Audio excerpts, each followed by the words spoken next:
Good morning everyone. बच्चों, आज हम बीए पार्ट थर्ड में हॉब्स के सामाजिक समझौते के सिद्धांत पर अध्ययन करेंगे।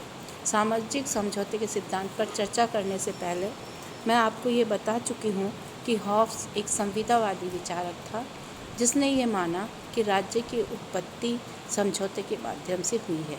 जब प्राकृतिक अवस्था में व्यक्ति रहता था तो उस समय उसे न भाषा का ज्ञान था, कंद फूल खाता था, अपने वो कपड़ों जो थे पत्तों के पहनता था, आग जलाता था और खाना बनाता था। लेकिन धीरे धीरे जब एक व्यक्ति के साथ दूसरे व्यक्ति जुड़ते चले गए तो संघर्ष जो है वो बढ़ते चले गए और प्राकृतिक अवस्था एक युद्ध की अवस्था बन गई, जैसा कि हॉब्स ने अपने सामाजिक समझौते में बताया है। और व्यक्ति के जो अधिकार थे वो खतरे में पड़ गए। तो व्यक्ति के जीवन की सुरक्षा के लिए सभी व्यक्तियों ने समझौता करके एक संप्रभु की स्थापना करी और उससे ये आशा करी कि वो उनके अधिकारों का रक्षण करेगा और उनके जीवन की रक्षा करेगा। तो उसी संदर्भ में आज हम हॉब्स के सामाजिक समझौते के सिद्धांत का अध्ययन करेंगे। हॉब्स ने अपने ग्रंथ लेवायथन में सामाजिक समझौते संबंधी विचारों का प्रतिपादन बहुत ही अच्छे तरीके से किया है। उसके सामाजिक समझौते की अवधारणा जब बच्चों हम देखते हैं तो उसको कई भागों में बांटकर उसका अध्ययन करते हैं। पहला है मानव प्रकृति, दूसरा प्राकृतिक अवस्था, तीसरा है प्राकृतिक अधिकार और प्राकृतिक कानून, फोर्थ है समझौते के कारण क्या रहे जिसके कारण समझौता हुआ, फिफ्थ है समझौते के द्वारा कौन सी संप्रभु राज्य की उत्पत्ति हुई, और सिक्स्थ है कि जो राज्य अस्तित्व में आया उसका स्वरूप क्या है। तो ये 6 पॉइंट्स हैं जिसके अंतर्गत हम हॉब्स का सामाजिक समझौता समझेंगे। पहला जो हम बच्चों देखते हैं मानव स्वभाव। तो मानव स्वभाव, क्योंकि आपको पता है कि राज्य का जो आधार है वो व्यक्ति है।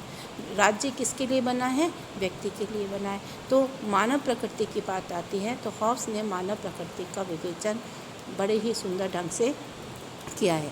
हॉब्स ने ये माना है कि मानव में एकाकी पक्ष है, मानव केवल एक झगड़ालू प्रवृत्ति का है जिसमें नैतिकता नहीं है, वो अनैतिक है।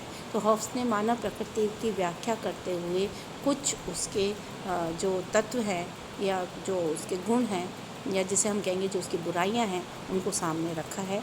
हॉब्स ने सबसे पहले बताया है कि हॉब्स का मानव बहुत ही नीच है, स्वार्थी प्रवृत्ति का है, दुष्ट है, विवेकहीन है तथा आत्म केंद्रित है। उसको अपने अलावा कुछ भी दिखाई नहीं देता, अपना स्वार्थ को पूरा करना चाहता है।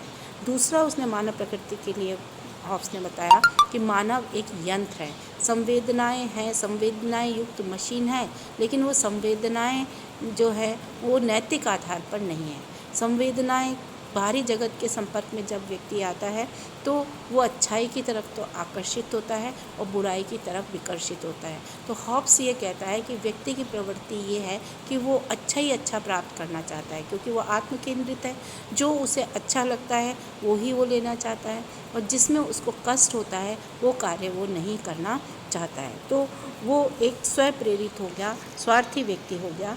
तीसरा हॉब्स ने बताया, हॉब्स का ये उद्देश्य है उन नियमों की खोज करना जिससे कि मानव प्रकृति को नियंत्रित किया जा सके। क्योंकि उस समय मैंने जैसा कि आपको बताया था कि भौतिक विज्ञानों में खोज हो रही थी, गैलीलियो से भी हॉब्स बहुत ही प्रभावित था।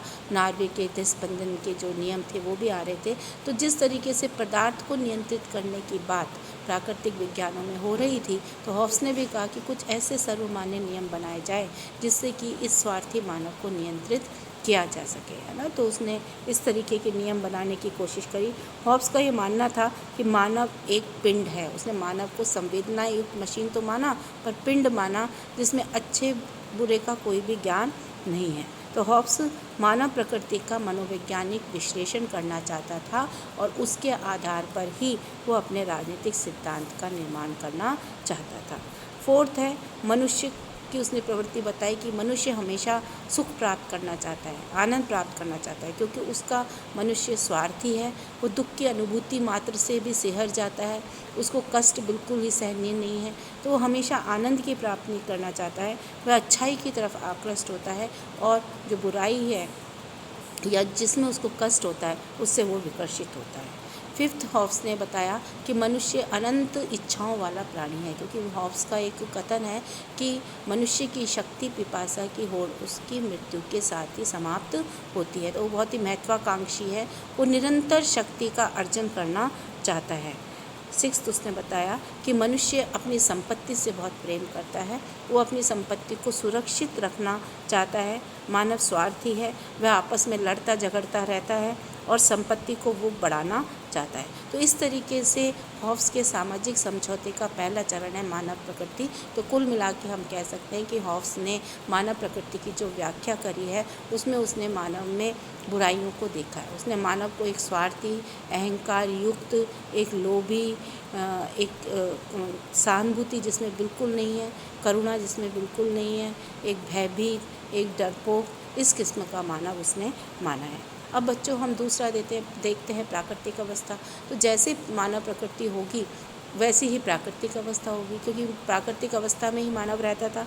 तो पहली जो उसका विवेचन है किया है हॉब्स ने प्राकृतिक अवस्था का, पहला बिंदु है हॉब्स का मानव झगड़ालू है, तो उसकी प्राकृतिक अवस्था भी युद्ध की अवस्था है। तो हॉब्स की जो प्राकृतिक अवस्था है वो अनवरत संघर्ष की अवस्था है, जिसमें एक मानव दूसरे मानव के साथ सदैव संघर्षरत रहता है, आपस में लड़ता रहता है। तो निरंतर युद्ध की अवस्था है, हर व्यक्ति अपना स्वार्थ पूरा करना चाहता है और एक दूसरे से लड़ता है। दूसरा हॉब्स ने बताया कि हॉब्स की प्राकृतिक अवस्था में न तो राज्य है और न ही समाज है। तो ये राज्य और समाज से पूर्व की अवस्था है उसकी प्राकृतिक अवस्था। इसमें शक्ति का सिद्धांत है, जिसकी लाठी उसकी भैंस। जो शक्तिशाली है वो दुर्बलों पर शासन करेगा। तीसरा उसने बताया कि प्राकृतिक अवस्था असामाजिक है। हॉब्स की प्राकृतिक अवस्था में समाज और राज्य दोनों नहीं है। फोर्थ उसने बताया प्राकृतिक अवस्था में सर्वत्र धोखाधड़ी है, शक्ति का बोलबाला है, प्रवंचना है, छल कपट है।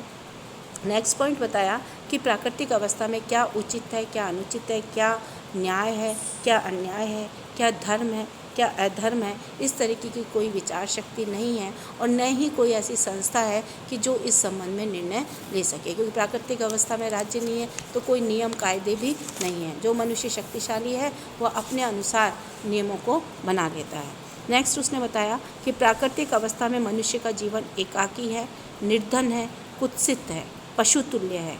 एकाकी इसलिए है क्योंकि उस युग में कला, शिल्प, विज्ञान इसका कोई विकास ही नहीं हुआ। निर्धन है, कोई उसमें रोजगार के अवसर नहीं है वहाँ पर। निरंतर युद्ध की अवस्था है।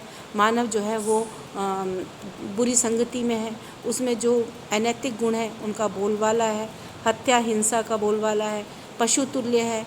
तो इस तरीके से उसकी प्राकृतिक अवस्था में यदि हम देखें तो कुल मिला के मानव का एक पक्ष दिखता है कि मानव का अच्छाइयों से कोई भी सरोकार नहीं है, वो अनैतिक प्राणी है। तो ये जो अनैतिक मानव बताया हॉब्स ने, उसका एक कारण ये भी था कि हॉब्स का जब से जन्म हुआ, मैंने आपको बताया था कि तब अरमडा का युग चल रहा था। उसने कहा था कि मेरी जननी ने 2 जुड़वा को जन्म दिया है, एक मेरे को और एक भय को। तो उस समय की स्थितियाँ इस तरीके की थी, कहीं पर भी अच्छाई से पाला हॉब्स का नहीं पड़ा, तो उसने मानव को एक बुराइयों का पुतला मान लिया।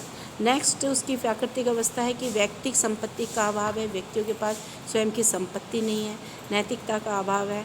और प्राकृतिक अवस्था सबका संघर्ष सबके विरुद्ध, इस सिद्धांत पर आधारित थी। तो प्राकृतिक अवस्था हो गई बच्चों। अब हम देखते हैं प्राकृतिक अधिकार और प्राकृतिक कानून। प्राकृतिक अधिकार किसे कहते हैं? प्राकृतिक अधिकार से तात्पर्य है कि अपने जीवन के संरक्षण के लिए मनुष्य को कोई भी कार्य करने की स्वतंत्रता, ये प्राकृतिक अधिकार हैं। प्राकृतिक अधिकार सभी व्यक्तियों के पास होते हैं, किंतु व्यक्ति स्वार्थी होने के कारण इनको सही प्रयोग नहीं कर पाता।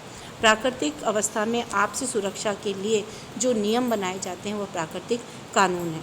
हॉब्स ने मानव को व्यक्ति इन प्राकृतिक कानूनों का पालन नहीं कर पाता क्योंकि वो झगड़ालू है, केवल आत्म केंद्रित है, तो वो प्राकृतिक कानूनों को सही रूप से नहीं समझ सकता। हॉब्स ने दावा किया कि यदि व्यक्ति में थोड़ी भी नैतिकता होती या विवेक उसका जागृत होता तो वो इन प्राकृतिक कानूनों के माध्यम से प्राकृतिक अवस्था में शांति का जीवन व्यतीत कर सकता था, पर ऐसा नहीं हुआ। इसलिए समझौते के माध्यम से एक संप्रभु शक्ति की स्थापना की बात सामने आई। तो इस तरीके से हॉब्स ने लेवायथन में प्राकृतिक कानूनों का विवेचन किया है। प्राकृतिक कानून को हॉब्स ने शांति की धाराएं भी कहा है। इनका पालन करके मनुष्य शांतिपूर्ण जीवन व्यतीत कर सकता है, लेकिन वो नहीं करता है क्योंकि वो अनैतिक है और अविवेकी है। तो बच्चों, आज हमने प्राकृतिक कानून और प्राकृतिक अधिकार यहाँ तक चर्चा करी। अब नेक्स्ट क्लास में हम समझौते का कारण, समझौते से स्थापित संप्रभु राज्य का स्वरूप, इसके संदर्भ में चर्चा करेंगे। हो गया।